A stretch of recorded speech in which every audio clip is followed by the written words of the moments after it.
We are a river city, a bold city, the First Coast, a place to create and to belong. Here, the sun shines a little brighter, and so do the people. We share a love for our region, a pride for Jacks, and a passion for the beautiful game, dedicated to giving everyone a sporting chance. Together, we will elevate soccer and sport in our community by lifting every voice. We are Sporting Club Jacksonville. We are Sporting Jacks.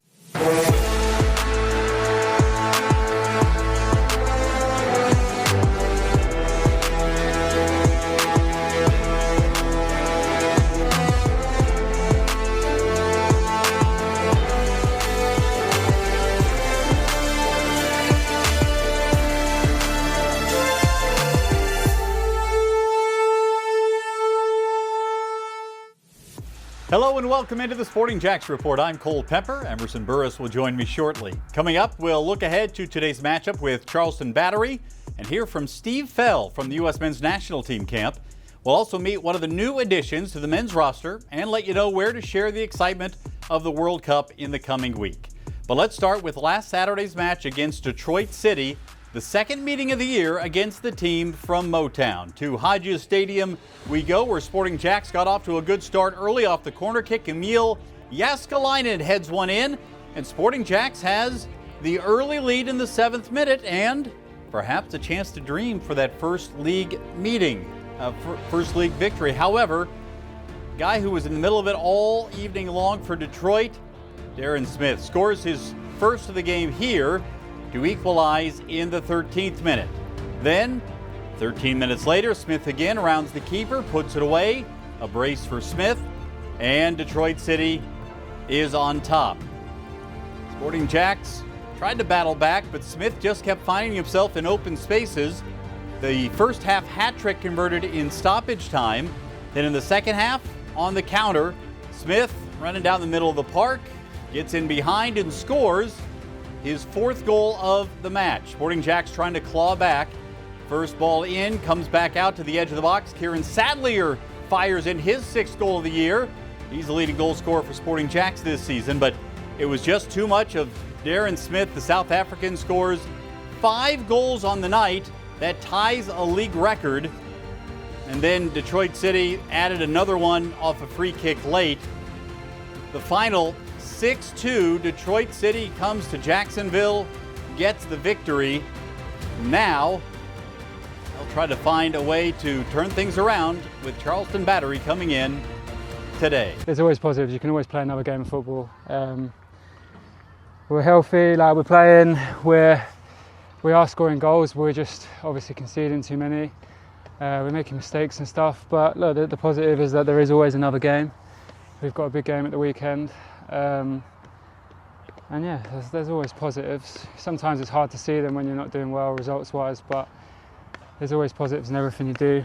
Yeah, and we just got to find them in training, and we're training well, we're fit, so we just got to try and turn things around in the next game. I think a bunch of the positives we're seeing on the field is a lot of guys working hard and building a lot of cohesion with each other. You know, we're finding ways to get in the goal and scoring goals. Now it's just time to working on keeping the ball out of the net, and then if we do that, we can pull it together and grab the 3 points. All right, let's take a look at the table, starting with the Eastern Conference. Tampa Bay Rowdies finally lost a game, so everybody in the league has now lost, but Tampa Bay remains on top. As you see, they have a 7-point edge on Lou City and Detroit City. Charleston Battery charging as well. Charleston comes in, having been elevated to the #1 spot in the power rankings by the league. Folks in Tampa probably won't go for that so much, but you can see how tight things are among the teams that are battling for the top 8, even 9 with Rhode Island. You've got just 6 points separating 2 from 9 here early in the season. Out west, even more crowded. San Antonio atop with 21 points. And you don't have to go, only 10 points separate the entire Western Conference. And if you talk about 1 through 10, just a 6-point gap there in the Western Conference. Playoffs don't come up for a while now, but as we get a quarter or a third through the season, things are very tight. Talk about a game of narrow margins. That's exactly what we're seeing here in the USL Championship. Let's now welcome in Corey Herzog. Corey, what kind of a difference can a new veteran player coming into a new team make, and what is the adjustment like for that player? Yeah, it's huge for Sporting Jacks to get somebody that's played in the league, that's played this year in the league, that understands the league and can help with those younger players and maybe some of those players that aren't used to it. So it's a player-to-player reaction towards that. What's important for these guys when they come in terms of learning their teammates, the system, how the coach communicates, all that? How long should that take? Yeah, I think it'll take a couple games to get used to the systems. They're coming into a new system. The coaches are getting new players to fit into the system that they're hoping that it will work. So, but with their experience of them playing in the USL is a huge and great fit for Sporting Jacks. Hopefully get their first win sometime, hopefully soon. All right, here's what the upcoming schedule looks like. Charleston Battery tonight. Then Sporting Jacks goes away to play at Loudoun United near the nation's capital the day before Independence Day. What a great opportunity there. They won't be back home until July 15th. That's a Wednesday matchup to take on the defending champions, the Pittsburgh Riverhounds. With the World Cup ongoing, Sporting Jacks has been out in the community with a number of watch parties in the area. Last Friday, a number of players were at local watering holes to celebrate the men's opening win. Fans got to meet Sporting Jacks players and cheer on the U.S. men's national team. We were out yesterday as well. We'll have news on some future watch parties coming up in just a bit. Steve Feld, the club's head of performance, is on the training staff for the U.S. men's national team. Last Friday's opening win over Paraguay was a big one, and one that Steve says will stay in his memory for a lifetime. The national anthem. That was something for me that, it's always special, but the goosebumps and the emotion that I personally felt as a fan, taking in the match was something. I mean, I went to a different space and just, screamed at the top of my lungs at the end of it. And I had colleagues looking at me like smiling because I don't do that. But at the end of the day, I was so inspired by what was happening that it was just an overwhelming emotion that just came out. And that's something that I'll certainly remember. And then certainly the entire first half of that match was truly special. Every goal, every moment, keeping possession in their half the entire time. Really, when the ball was lost, it was immediately back on our back. We were immediately back in possession. The enthusiasm of the guys to run selflessly, to tackle selflessly, to play for each other. I mean, it was amazing. It was amazing to see, and I think it really speaks to the togetherness of the group. There's not one person here who's in it for themselves, and I think that's very rare, and I think it's what gives the team a lot of ability to go very far in the tournament. Did it feel like a different experience? Yeah, I mean, first and foremost, Cole. I mean, we said off air here, but in my time with the national team in the past 4.5 years, that experience that we just had on Friday was something that I've never experienced with them before. And speaking with a couple of the players who also shared the same sentiment, speaking with Christian and Tyler, and they both said the same thing. It's that, when you have fans behind you, what that does for the group is something that you can't train for. It seriously is an extra man for the team. Let's bring Corey back in. Corey, after seeing what the men's national team did to Paraguay, have your expectations changed at all for what they can accomplish in the rest of the tournament? I don't think the expectations changed, but now the belief is there. We were just hoping what they were going to do, and then after they dominated that 4-1 victory over Paraguay, you can kind of see, okay, we got the momentum. The first game's huge. I think the ceiling would be pretty high. I said quarterfinals in the beginning, but I would hope to make the semifinals, if not any farther from that. If we dominate this group and play like we did in Paraguay all 3 games, I think that's where we could go. Speaking of the World Cup, Sporting Jacks will be around town during the men's national team games when the U.S. faces Turkey on Thursday. We'll be at the Lemon Bar out at Jack's Beach and Miller's Ale House on Hodges. You'll also find us at V Pizza in San Marco And of course, always great to catch these games at all locations of Island Wing Company. You can hang out with Sporting Jacks, meet local soccer pros, and have a chance to win some prizes as well. We look forward to seeing you there to root on the U.S. men's national team in the World Cup. Also this week, the Gainbridge Super League announced the schedule for the upcoming sprint season in the fall. Each team will play 14 games, one home and one away against the other 7 teams in the league as we look ahead to a spring to fall schedule in 2027. Here is the schedule for Sporting Jacks.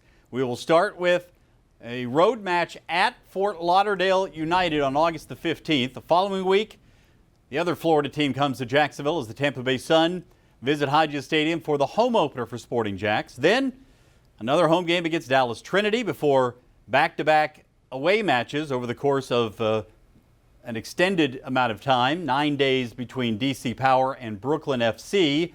That's a September 4th game is a midweek game. Then back home to face the defending champions Lexington SC on September 20th before going to Carolina Ascent, the finalists and the team that knocked Sporting Jacks out of the playoffs, on September the 26th.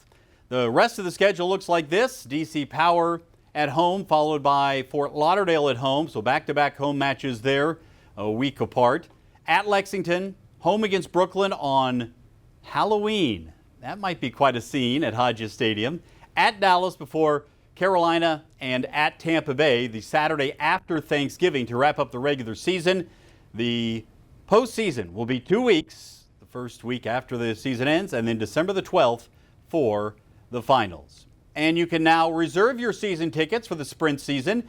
Your deposit of $50 per seat reserves your spot to watch the women try to return to the playoffs. And best of all, your deposit is credited toward your season ticket package.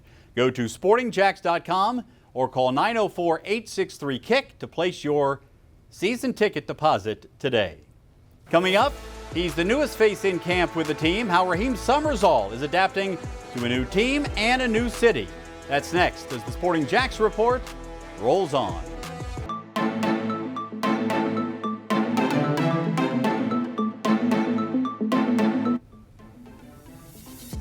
All games in the USL Championship can be seen streaming on ESPN Plus or CBS Golazo, or they're nationally broadcast on CBS Sports Network, and ESPN2.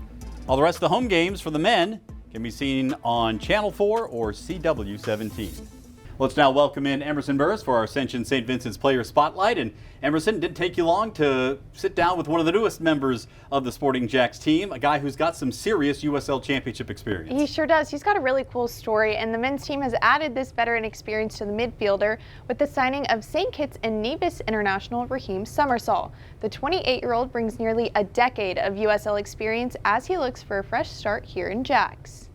I think the club is ambitious. You know, obviously the results not showing that, but you know, the coaching staff and the support staff, I think they have great ambitions. Now that fresh start brings the veteran midfielder to Sporting Jacks, but Florida hasn't always been home. I grew up in the mainland St. Kitts, and I moved to the US when I was 15. Moving to the United States opened the door to his college and professional soccer career.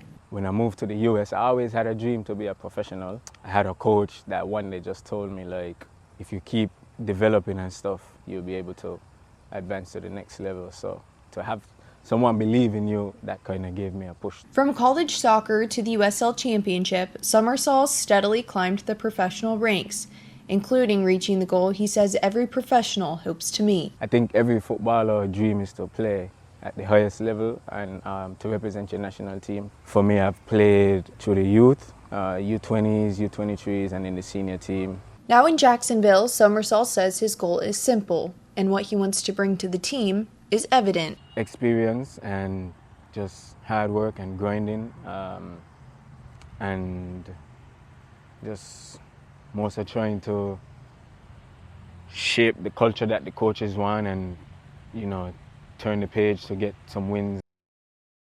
Head coach Liam Fox says Somersall's experience and leadership will be key additions as the team continues to build their identity in their first season. Well, no doubt about it. It's a guy who understands this league, and he brings a little bit of an extra element that maybe the midfield hasn't had quite as much with his physical play.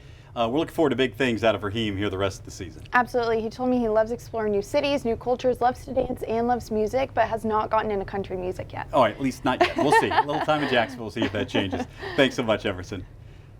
Prorated season tickets are on sale for the Sporting Jacks men's team. You get the rest of the games in the USL Championship season. Call 904-863-KICK or visit sportingjacks.com. Coming up, a Sporting Jacks Academy and local high school coach teaching the game to some of the youngest stars in our area. That's next as the Sporting Jacks Report continues.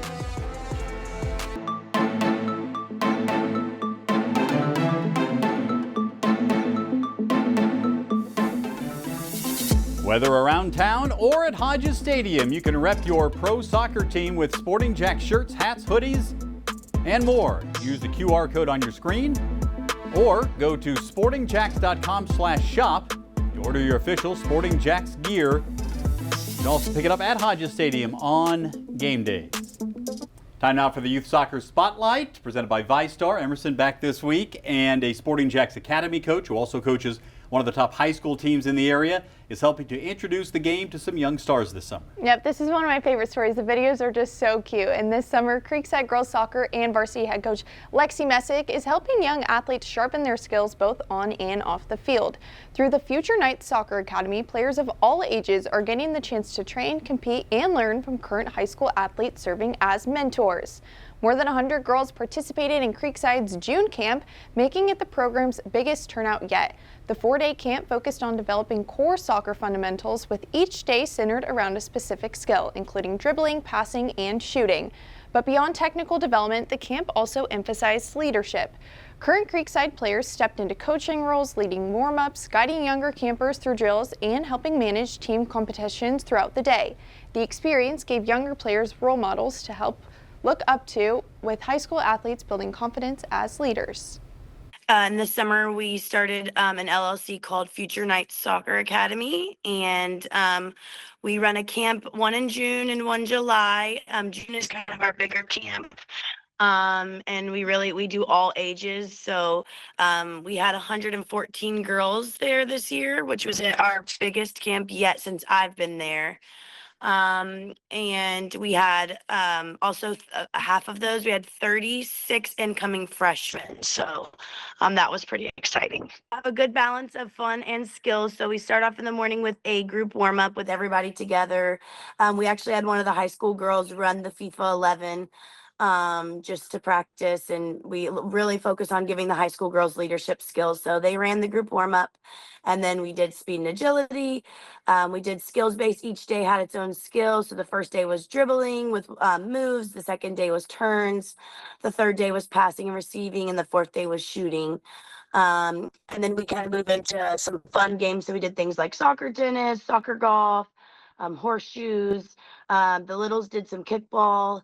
And then the best part of the day, the kids' favorite part of the day is tournaments. So we do some small-sided tournaments before lunch, and we do some bigger-sided in the afternoon. And that's probably their favorite part of the day, because the high school girls get to coach their teams, and they make team names and they make celebrations, and that really is the best part of camp. Creekside will host one more camp session this summer with its Striker Camp set July 6th through the 9th. Well, it's great to see when a camp is set up, so the campers get a lot out of it, so do the coaches, Yep. and so does the organizer. It works all the way up and down the pyramid there. Emerson, thanks so much. For more on Sporting Jacks in the world of soccer, join me every Tuesday night at 6 on 1010XL. I'm joined by head coach Liam Fox. Also, next week it'll be women's coach Stacey Balaam rejoining me. It's the Sporting Jacks Coaches Show presented by Honda of the Avenues. You can listen on air on 1010 AM, online or on demand at 1010XL.com. And for behind-the-scenes conversations about Sporting Jacks, join Emerson, Tony Allegretti, and me on the Sporting Pod. You can subscribe wherever you find your favorite podcasts. A new episode drops every week. Still to come, how Sporting Jacks players spent time with soccer fans at World Cup watch parties and what they're saying about it. That's next as the Sporting Jacks Report continues.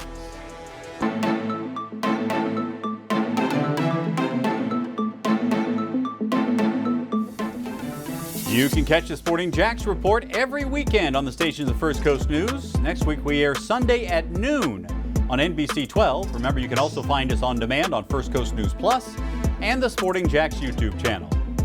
Time now for our Community Spotlight presented by Honda of the Avenues. We told you earlier about the World Cup watch parties. And one of the things we love to see is the players meeting soccer fans. Some are Sporting Jacks fans, others are future Sporting Jacks fans. It's a great way for the community to get to know the guys who are representing the city on the field. The watch party has been great. Just being out here with the community has been great. Fan engagement, hanging out with the kids, hanging out with the fans. It's been fun. And just enjoying the USA game. Well, first of all, I want to see USA do good. And right now they're playing really well, so it's exciting. And I think it's going to be a great World Cup from what we've seen so far. If you have not already done so, please be sure to subscribe to our YouTube channel. Not only can you watch this show on demand, but you can also see game highlights, player features, and behind-the-scenes footage from the club. One lucky winner just won a VIP experience at a future Sporting Jacks match. We'll be giving away more to YouTube subscribers to the Sporting Jacks channel in the future. You can also follow us on other social media.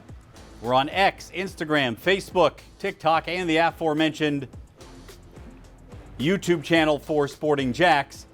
A lot to come.